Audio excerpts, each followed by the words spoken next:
कि दरिया तेरी अब खैर नहीं, बूंदून ने बगावत कर ली है। दरिया तेरी अब खैर नहीं, बूंदून ने बगावत कर ली है। नादान ना समझ बुज़िल इनको, लहरूं ने बगावत कर ली है। हम परवाने मौत समा, मरने का किसको खोपियां, रे तलवार तुझे झुकना होगा, गर्दन ने बगावत कर ली है। गर्दन ने बगावत कर ली है। नमस्कार मेरे शहर और शहरनियों, मैं आपका साथी राजपाल स्वागत करता हूं मेरे सभी भावी सफाई कर्मचारियों का आपके अपने favourite education channel study exam academy में। नए हो तो इस यूट्यूब चैनल को तोड़ मरोड़ कर सब्सक्राइब जरूर कर लें। साथियों, आज हम बात करेंगे नगर पालिका सफाई कर्मचारी भर्ती के ऊपर। बहुत सारे आपके डाउट आ रहे हैं कि हम क्या करें, कैसे तैयारी करें। गुरुजी आज ऐसा नोटिस आ गया, अरे जीवड़ा माको नंबर आई को नहीं, अबे माको काई हुई रहे। अरे थाको और तो बहुत सारी सरकारी नौकरियां हैं, बाकी माए नंबर को नहीं हो। तो हम आपा लास्ट चारो है कि सफाई कर्मचारी बन जावा, 20-25 हजार सैलरी मिली, खुद को और घर को गुजारो तो नॉर्मल चला ही लिया है। लेकिन अब यहाँ का दिन आएगा आपा का कि आपा सफाई कर्मचारी कौन बन सका। अरे अपन सफाई कर्मचारी में भी कौन लेवे हैं, साफ सफाई करवा के लायक ही कौन रही है आपा। बी में भी अतो कंपटीशन उगो, अति माथा पची उगी है। अरे डूब मरो रहे चुल्लू पर पानी में, इसमें भी नंबर नहीं आएगा। अरे आर्मी में गए सबसे पहले, एयरफोर्स में गए, एनडी में गए, नेवी में गए, धीरे धीरे एज निकल गई। पुलिस के अंदर फॉर्म भरा, मास्टर में भरा, बहुत सारे एग्जामों में भरा, एसएससी जीडी का दिया, दिल्ली पुलिस में दिया, राजस्थान पुलिस में दिया, किसी में नंबर नहीं आया। गुरुजी अब कहीं करा, कोई ना, लास्ट चारा बचा है, वो बचा है सफाई कर्मचारी का। अरे सफाई कर्मचारी बन जाएंगे, सरकारी नौकरी लग जाएगी है, 20-25-30 हजार सैलरी मिलेगी, गुजारा निकाल चल जाएगा घर का। ये तो लास्ट चारा है, कुछ ना कुछ तो करना ही पड़ेगा जीवड़ा। लेकिन अब सफाई कर्मचारी में भी माँ को नंबर को ना है, अब माँ को काई हुई रे जीवड़ा है, बहुत हालत खराब हुईगी।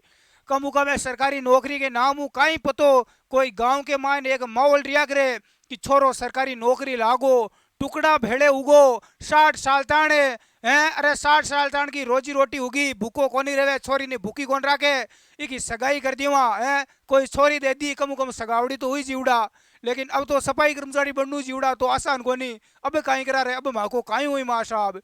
तो थाका जता भी डाउट है बेसकला दूर हो जाए होने वाले हैं, आप सभी मेरे साथ में जुड़ जाएं। साथियों, और भी आपका कोई डाउट है, आपको कुछ भी पूछना है, तो आप नीचे कमेंट बॉक्स में कमेंट ठोक सकते हैं, कर सकते हैं। हम आपके कमेंट का रिप्लाई मैं अगले वीडियो में जरूर दूंगा। साथियों, आपके बहुत सारे डाउट है, कुछ विद्यार्थी पूछ रहे हैं कि सर इंटरव्यू कैसे होगा, माने डर लागे, इंटरव्यू में क्या पूछा जाएगा। और कुछ साथी पूछ रहे हैं कि सर हम आपकी इंटरव्यू की तैयारी करने के लिए ई बुक पीडीएफ लेना चाहते हैं तो कैसे लें। तो दोस्तों, ये जो अपनी ई बुक है, पीडीएफ है, ये लेने के लिए आप मुझे व्हाट्सएप पर मैसेज कर सकते हैं। मात्र 99 रुपीज़ की है। ये जो मेरे व्हाट्सएप नंबर है, यहाँ पर भी दे रखे हैं, यहाँ पर भी दे रखे हैं, सेम ही नंबर है, इस पर आप मुझे व्हाट्सएप पर मैसेज कर सकते हैं। आपको 10-15 मिनट के अंदर तुरंत ये पीडीएफ है वो उपलब्ध करवा दी जाएगी। हाँ बिल्कुल, रामबाण रहेगी आपके लिए। सफाई कर्मचारी का यदि आप इंटरव्यू करना चाहते हो, इंटरव्यू क्या पूछा जाएगा, सब कुछ, सारी A to Z सफाई कर्मचारी की जानकारी इसमें आपको दी गई है, आपको कोई सिलेक्शन से नहीं रोक सकता। अब देखो, आगे बात करते हैं कि सबसे पहले आवेदन। एक आपको खुशखबरी सुबह ही मैंने बता दी थी कि आपकी फॉर्म भरने की डेट है वो बढ़ा दी गई है, 4 अगस्त तक आपके फॉर्म भरे जाएंगे। अब बहुत सारे मेरे साथी पूछ रहे हैं कि सर जी फॉर्म भरवा में मिस्टेक होगी, अब कहीं करा। तो बिल्कुल आप उसमें सुधार कर सकते हैं। आपकी 5 से लेकर 9 अगस्त तक, 5 से लेकर 9 अगस्त तक आपकी संशोधन डेट है। इस दिनों में आप उसमें कोई भी मिस्टेक है तो उसमें सुधार कर सकते हैं। इसके अलावा एक यहाँ पर बात उसमें निकल कर आई है, जो विज्ञप्ति नया एक नोटिस जारी हुआ है उसमें, कि विधवा महिला है, तलाकशुदा महिला है, इनको प्राथमिकता दी जाएगी। अबे बाकी का लोग कह रहे हैं माँ को कहीं हुई अबे है कि गुरुजी इनको प्राथमिकता है, इनको पहले लिया जाएगा। तो बहुत सारी तलाकशुदा महिलाएं बैठी है, विधवा महिलाएं बैठी है, अब उनको लेंगे, माँ को नंबर कौन आवे रहे। अरे अब तो सफाई कर्मचारी बनवा लायक ही कौन रिया, अब कहीं करा रहे, अब माँ को कहीं हुई जीवड़ा है, अरे अब कहीं हुई रहे। तो साथियों, इसमें पद है 13,184। इसमें विधवा महिला को ले लेंगे, तलाकशुदा को ले लेंगे, और इसके अलावा जो विकलांग है, जो शारीरिक रूप से विकलांग है, विकलांग को ले लेंगे। जो खिलाड़ी है, स्पोर्ट्समैन है, खिलाड़ियों को 2% इनको ले लेंगे। और ex army man, ex army वालों को ले लेंगे, है इनको ले लेंगे, और भी बहुत सारे निकल जाएंगे ऐसे के अलग अलग कैटेगरी वाले। तो पीछे बचेगा क्या? अब पीछे क्या बचेगा? अब हमारा नंबर नहीं आएगा माँ साहब, अब क्या करें? तो साथियों आप चिंता ना करें, आप जो ये सोच रहे हो वो आपकी सोच गलत है। क्योंकि विधवा महिला हो, चाहे तलाकशुदा हो, चाहे विकलांग हो, कोई खिलाड़ी हो, एक्स आर्मी मैन हो, इन सब का कोटा आरक्षण है वो अलग अलग रहता है। ऐसा नहीं है कि आपके वहां पर मान लो एक जगह 50 पोस्ट है और 50 में से 50 ही ये विधवा महिला और तलाकशुदा आ गई इंटरव्यू देने के लिए। अब बोलोगे कि सर इनको ले लेंगे, हमारा तो सिलेक्शन होगा ही नहीं। तो आप बिल्कुल मूर्खता सोचना, आपकी ये मूर्खता होगी, क्योंकि इनका भी एक निश्चित आरक्षण रहता है, इनका एक कोटा रहता है, उस आरक्षण के तहत इनको भर्ती किया जाएगा। बाकी इन आपकी जो पोस्ट है, आपको जो आरक्षण दिया गया है उस पर आप लड़ो, आपको बीच में ये नहीं आएंगे। इनका अलग आरक्षण है। जो महिला विधवा है, तलाकशुदा, इनको प्राथमिकता है, लेकिन इनका आरक्षण अलग है। कोई खिलाड़ी है जो रियल में जो फर्जी खिलाड़ी का सर्टिफिकेट बनाकर ले जाएंगे वो तो वैसे ही फेल हो जाएंगे। रियल में जिसने राज्य स्तर पर, राष्ट्रीय स्तर पर, अंतर्राष्ट्रीय स्तर पर खेल में भाग लिया है, सरकारी कोई खेल जो होते हैं उनमें, उस यदि वो खिलाड़ी है तो 2% इनका कोटा है, 2%, यानी कि 100 में से 2, 100 में से 2 लोगों को इनको लेंगे। एक्स आर्मी मैन का जो कोटा है तो उनको लेंगे। यदि ये लोग उतने नहीं आते हैं तो फिर आपको मौका मिलेगा 100%। तो इनकी अलग सीटें हैं, इनकी सीटें हैं वो अलग रिजर्व है, आरक्षण अलग दिया हुआ है।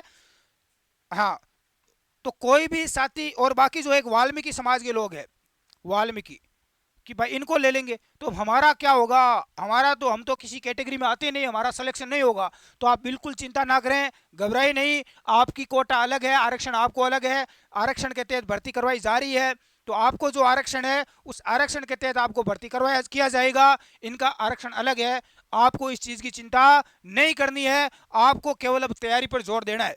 फॉर्म आपने भर दिया, बहुत सारे लोग बोल रहे हैं कि हमारा ये अनुभव प्रमाण पत्र चलेगा या नहीं चलेगा। सरकार ने स्पष्ट बोल दिया है, आपने कहीं पर भी सफाई का 1 साल काम किया है तो आपका अनुभव प्रमाण पत्र मान्य होगा। प्राथमिकता किसको दी जाएगी ये ध्यान से सुन लेना। प्राथमिकता अनुभव प्रमाण पत्र में उस व्यक्ति को यहाँ पर प्राथमिकता दी जाएगी जिसका अनुभव प्रमाण पत्र ज्यादा पुराना है, यानी कि जिसको ज्यादा अनुभव है सफाई का। कोई 1 वर्ष का बना के जाएगा और एक मान लो 10 साल या 5 साल, 5 वर्ष या 10 वर्ष का किसी को अनुभव है, तो इसको प्राथमिकता दी जाएगी, क्योंकि इसने बेचारे ने ज्यादा दिन काम किया है, ज्यादा सफाई का कार्य किया है, तो इनको यहाँ पर प्राथमिकता है, इनको पहले लिया जाएगा। ये तो निश्चित है। ऐसे ही मेरिट बनेगी। देखो मेरिट कैसे बनेगी, एक आपकी मेरिट तैयार की जाएगी जिसमें आपके कुछ चीजें आपकी यहाँ पर नोटिस होगी। एक तो आपके डॉक्यूमेंट्स, नंबर 2 पर आपका इंटरव्यू होगा, नंबर 3 पर आपका प्रैक्टिकल होगा। तो प्रैक्टिकल में आपका सबको बराबर नंबर मिलेंगे, क्योंकि प्रैक्टिकल में तो सभी को साथ में ही सफाई करवाएंगे, सभी को साथ में क्या करवाएंगे? सफाई करवाएंगे। तो आप सभी कर लोगे, झाड़ू कोई भी लगा लेगा, सफाई कोई भी कर लेगा, तो प्रैक्टिकल में सबको बराबर नंबर मिलेंगे। नंबर 1 डॉक्यूमेंट्स, नंबर 2 इंटरव्यू, ठीक है, ये 2 चीजें हैं। और नंबर 3 पर रहेगा आपका अनुभव, और नंबर 4 पर रहेगा जो आरक्षण है, जिनको आरक्षण दिया गया है ये लोग। तो ये 4 चीजें हैं, इन चारों का आपका यहाँ पर सबका एक यहाँ पर नंबर बढ़ेंगे, चारों की एक मेरिट बनाई जाएगी। और डॉक्यूमेंट्स में किसको है? जिसने कहाँ तक पढ़ाई कर रखी है, क्या इसकी योग्यता है, वो चीज देखी जाएगी। एक देखी जाएगी एज, आयु सीमा देखी जाएगी कि भाई बंदे की एज कितनी है, कितना इसको काम का नॉलेज है। पहला डॉक्यूमेंट चेक होंगे आपके सारे। नंबर 2 इंटरव्यू में वो चीजें सारी पूछी जाएगी जो सफाई से रिलेटेड है।